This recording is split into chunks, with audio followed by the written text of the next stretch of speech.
पिता का प्यार। एक बार की बात है, एक बूढ़ा पिता और उसका जवान बेटा टहलने के लिए एक पार्क में गए। बूढ़े पिता ने अपने बेटे से कहा, बेटा मैं थक गया हूँ, थोड़ी देर बैठना चाहता हूँ। फिर पिता और बेटा दोनों पार्क में एक बेंच पर बैठ गए। तभी पिता की नज़र सामने की एक पेड़ पर पड़ी। वहाँ उन्होंने देखा कि एक पंछी पेड़ की टहनी पर बैठा है।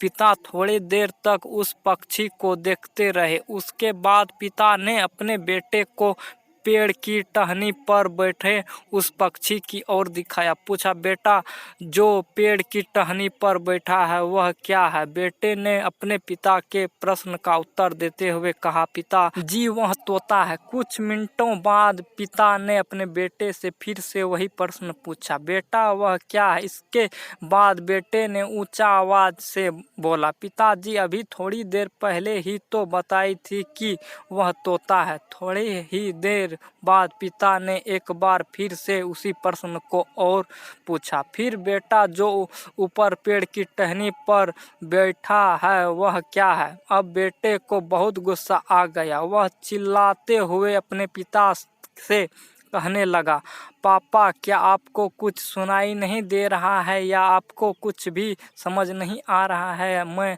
आपको कितनी बार बता चुका हूँ कि तोता है, फिर भी आप थोड़े थोड़े देर बाद बार बार केवल यही प्रश्न ही पूछे जा रहे हो। आखिर आपको यह जानकर करना क्या है? बेटे की बात सुनकर बूढ़े पिता ने बड़े ही नम्रतापूर्ण और धीमी आवाज में अपने बेटे से कहा, बेटा मालूम है जब तुम करीब 4-5 साल के थे तो तुमने यह सवाल मुझसे 50 बार पूछा था और यह सवाल पूछते वक्त तुम मुझे इतने प्यारे लग रहे थे कि मैं तुम्हारे हर सवाल का तुम्हारे गाल पर एक किस देता और तुम्हें जवाब देते हुए कहता कि बेटा वह तोता है, लेकिन तुम तो मेरे केवल 3 बार पूछने पर ही गुस्सा हो गए। दोस्तों यह तो सिर्फ एक कहानी है, लेकिन वास्तव में कई लोग अपने माता पिता की बूढ़े हो जाने पर उनके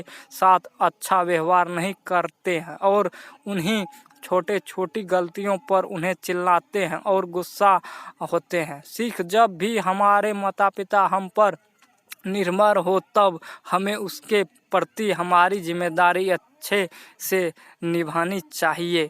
माता पिता को हमेशा अपने बच्चों के प्यार की आस होती है, इसीलिए उन्हें नाराज करने की बजाय उन्हें हमेशा खुश रहनी चाहिए, क्योंकि माता पिता की देखभाल ही हमारी असली जिम्मेदारी है और हमें हमारी जिम्मेदारी से कभी नहीं भागना चाहिए। Thank you for watching video को लाइक करके चैनल को सब्सक्राइब कर दे। जय हिंद, वंदे मातरम।